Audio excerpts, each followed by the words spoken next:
Yeah, I mean, I really don't need hot and cold. I'd rather consistent play. I'd rather him just play his game.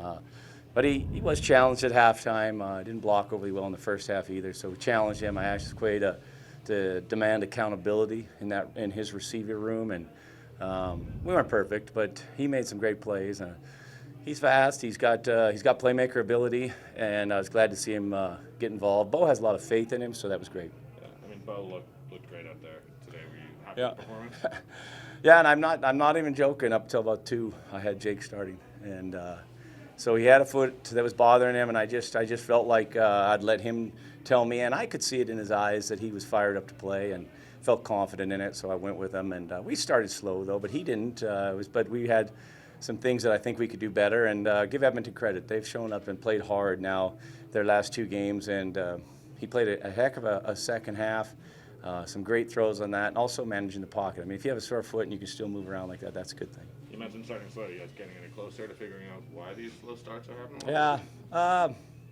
Well, it seemed to me they seem somewhat self-inflicted. I personally feel like that just means you're not quite locked into your GP and what's important, and maybe you're trying too hard. But the defense held in there for us well. Once again, I think Edmonton has one of the best receiving cores in the league, and our back end is beat up. So I'm really impressed that our guys were able to hang with them and compete. And yeah, they made a couple plays, but for the most part, I thought our guys did well. Just a word on your defense in the second, Cam Judge and Sean Lemon. Yeah.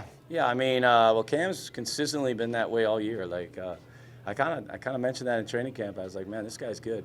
He just loves to play, but he has really good ball skills. He's good in coverage, and he's just can really run all day. He just runs. And like I said, I think we really have found something there. And he probably just didn't get the opportunities last year because I thought he was doing that when he was with SAS. So that's been great. And Sean did show up. And I've been pushing the DNs because I think there's open competition there. I think each and every week you got to show what you can do because I got some good players on practice roster.